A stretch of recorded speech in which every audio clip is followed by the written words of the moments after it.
How's it going, guys? So in today's tutorial, I'm going to show you how to use geometry nodes to create this really cool seamlessly looping animation. These are some pretty basic geometry nodes concepts. So if you've never touched geometry nodes, this is the video for you.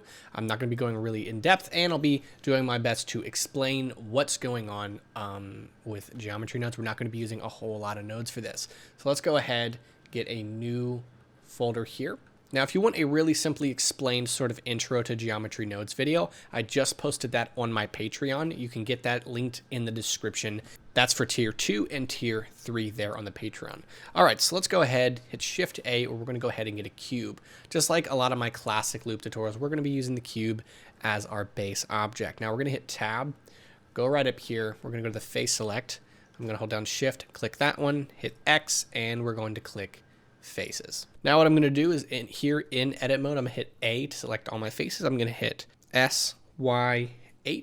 That's going to go ahead and stretch it out. And because we're in edit mode, we don't have to apply scale. It is already applied here. So let's go ahead, go back into edit mode, and we're going to do a little bit of subdivision. We're going to click on loop cut and then click that there.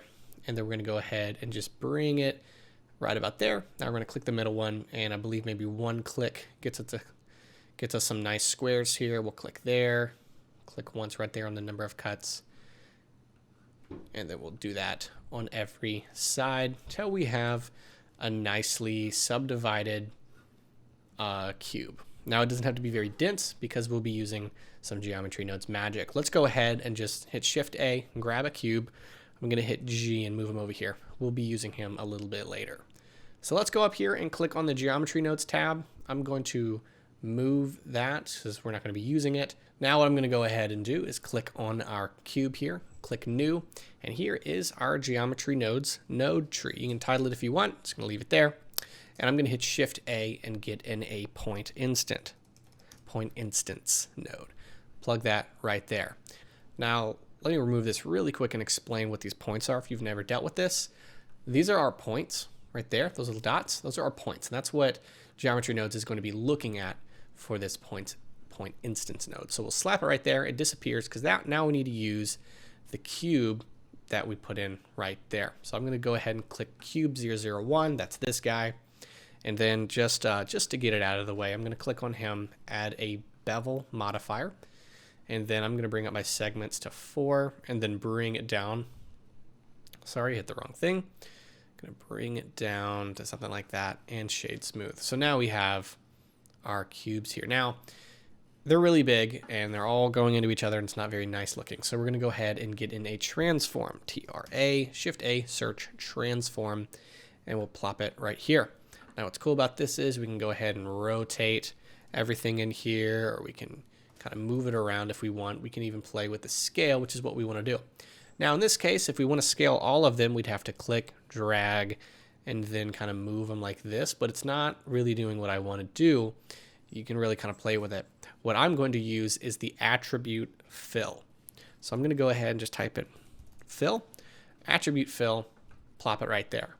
What the attribute is going to allow us to do is use this value to attack only one thing. I want to just bring down the scale of all my cubes. So I'm just going to type in scale. These are built-in attributes. So if you're like, hey, how does that work? It's a built-in thing. It's not something that I just dreamt up and typed in. So if you type in scale, which is how Blender is created to do. So now when I bring it in, my cubes are going to be a certain size, and I'm able to use this attribute fill to control all those.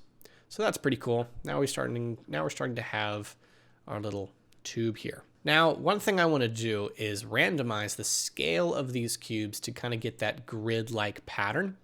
So, but first thing I want to do is play with some distribution here. So I'm going to get in a point distribution and then get the point distribute, plug it right there. And now it kind of randomizes those points. So you get a more organic looking randomization of those points. Now I want to take this and randomize the scale. So I'm going to go ahead, highlight this. I'm going to hit G to move it over. And let's go ahead and get in a attribute randomize.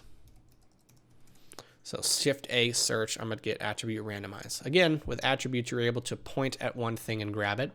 Again, we're going to be using scale. So I'm going to type in SCALE, scale, randomizes our scale. It's pretty cool, but I want to be able to have a little bit of control of how they're randomized. Right now, they're all randomizing the scale evenly. So some I want to be kind of squished or stretched, all that fun stuff. So what we can do is on float, change to vector. Vector allows us to have these controls down here. Now you can see it's a much more interesting difference in scale. So you can actually even play with that a little bit, randomize this, randomize that. It's a lot of fun. What I'm going to go do is here, I'm click and drag down. I'm going to do like 0.5. See how we're looking. Let's do 0.3. So I think 0.4. Actually, 0.5 is fine. All right, here we go. So now we have our gridded out tube. I'm gonna hit the tilde key, which is right above the tab key for me. So we can kind of see down here. I'm gonna hit Shift A and get in our camera. So now we're starting to slowly build our loop here. I'm gonna go here on the Y, hit -8 and go back. All right, so you might say, hey, can't you just do this with a particle system? Absolutely, you can do this with a particle system. The only issue is, in my opinion, this is more fun, more powerful, and way easier on your computer when it comes to the computational weight of it. So I consider this, when using particle systems in the way I do for my loops, this is much more interesting. Particle systems have some functionality that the geometry nodes does not have. That's why they're working on node-based particle systems. That's coming into Blender later. But using them in this really simple way, I find this to be way more interesting and way more powerful and much easier to kind of see and work with when it's node-based rather than using it over here like it normally is. And that's sort of the point of this tutorial. So now that we have this, I'm going to go ahead and take my camera here. And if you're wondering why I did -8, so this is kind of the loop theory. I'm using what I call my box method for looping. So if I go to Shift A and add in a plane and I hit S8, my rule for looping things is if I keep everything I'm designing within this box and then instance it out to make it seamlessly looping, it'll loop perfectly. So in this case, if I hit the tilde key, go to the top, some stuff is reaching outside of the cube. So I'm going to go ahead and grab my cube and bring it in. And it's okay if it goes in a little bit, it doesn't have to be perfectly touching. Everything I'm designing needs to be within this plane. And then when I hit S8, this plane is scaled by 8. So when I go to +8, still the camera is touching the edge. So we get perfectly seamless loop design. That's why I did that. I'm going to go ahead and take this plane, click on this little yellow icon here, go to viewport display and use wire. So that'll just keep him out of the way as we are designing. So let's go ahead and start working on the loop design, lighting and shading, and then we'll add some more geometry node stuff as we're working to add to the design. So what I'm going to do here is click on my camera, click on the green camera here, bring my focal length back, and then I'm going to go ahead, I'm going to highlight these two things here. So we're going to do that. I'm going to hit M, new collection loop. I'm going to call it a loop. And then Shift A, collection instance, loop. And then we'll just go ahead and holding down Control, snap these planes. So like I said, my box method. When you use this plane, you can visually see if they're touching, not overlapping, but touching. That means you're going to get a seamless, perfect loop. And I'm hitting Shift D, bringing it down, and then Shift D, bringing it down. Let's do it one more time just to be safe. With these loops, you never know. So let's do that. That looks right about what we're looking for. And I'm gonna hit the period key to go back, make this sort of the origin. And then now we have this. Let's go ahead and take our camera and loop him. So I'm gonna go ahead and go back to layout. I'm gonna hit 0. And let's go ahead and loop this. So clicking on my camera, I'm gonna go to my preferences into editing and making sure if you click on animation that your default interpolation is set to linear. That's super, super important. All right, so I'm going to maintain this 250. We'll do 240, actually, 240. We'll do 240. I think that'll make it perfectly 10 seconds. So I'm going to hit the back arrow in my timeline. We start at frame 0. That's super important. Make sure you start at frame 0. I'm going to click on the keyframe for -8. And then we're going to do, instead of +8, we're going to do +24. So we go through a full instance. If we do +24, click that. Now we are running through this loop. Now I mentioned positive 28. We're actually going through another instance. So instead of stopping at this instance, we're stopping at this instance. So it's just a little bit of math there. I'm terrible at math, so you don't have to really remember that entirely. So there we go. So far we're working with a pretty cool loop, and we can start doing a little bit of shading. So let's click on the cube. We can't actually click on this to shade it because that won't shade anything. So click on cube 001.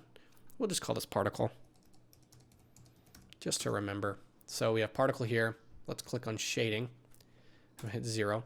So I'm gonna click new, make a metallic, make it a fairly dark metallic because we're gonna be working with some pretty bright neon lights here.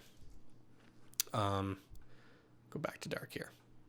And then let's make one of these materials I've made a couple times here on the channel. So we're gonna color ramp, plug into the roughness. We wanna kind of goof around with the roughness just a little bit. Let's get in a noise texture, Shift A search. That's what I keep clicking, Shift A search. Noise texture. If you have the Node Wrangler add-on enabled, comes with Blender by default. Just go to your add-ons and enable it. If you don't, Control T. And then we'll use the object coordinate. And then we'll plug the noise texture into here.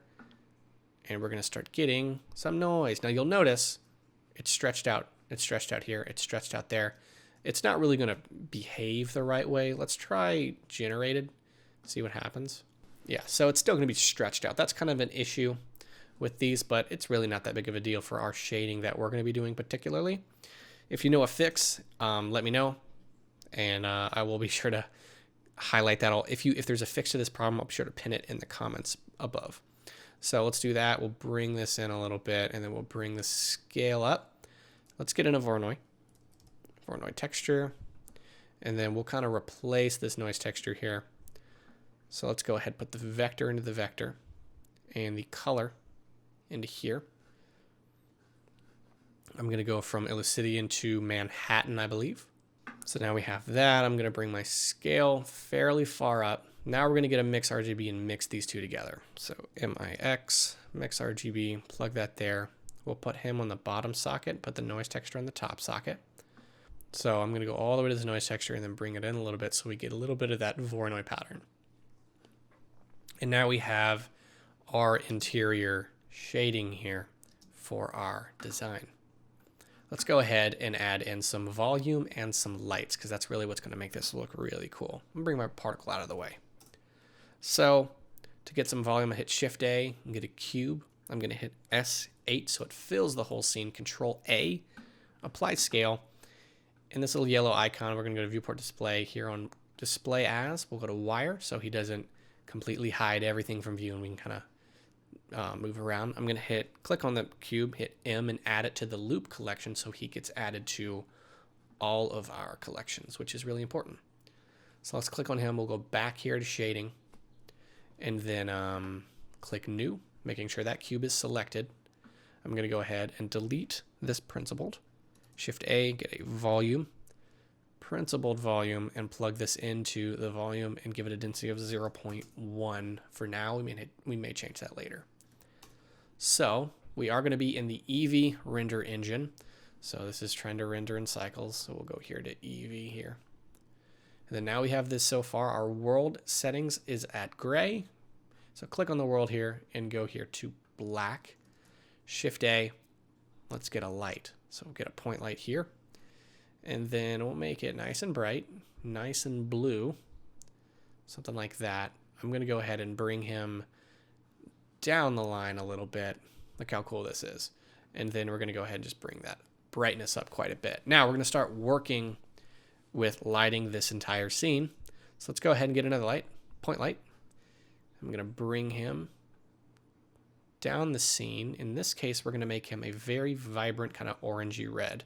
Somebody in the comment section yelled at me for saying red when I kind of made it orange, so I apologize. I'm going to hit G to move him up here, and then I'm going to go and bring that power pretty high. I'm going to hit Shift D, duplicate it. On this side, we're going to go ahead and make it nice and blue. So right now it's super, super washed out. So what we're going to do is click on the little camera icon, click on color management, and then I'm going to go here on the look to very high contrast. Now I'm at frame 52. I meant to start my camera at the very beginning. So I'm going to go ahead and click on my lights here, and then bring my lights back, something to there, and then my camera. I need to bring my camera back on the back of the timeline here. Something like this. That looks about right. So what's going to happen is if I press play and I bring my camera forward, it's just going to leave those lights in the dust.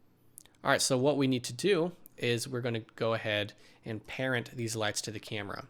So I'm going to click on this point, just click on all three of these guys, and then holding down Control, click on the camera, Control P for parent, click object. And now those lights are following our camera, and it looks pretty cool.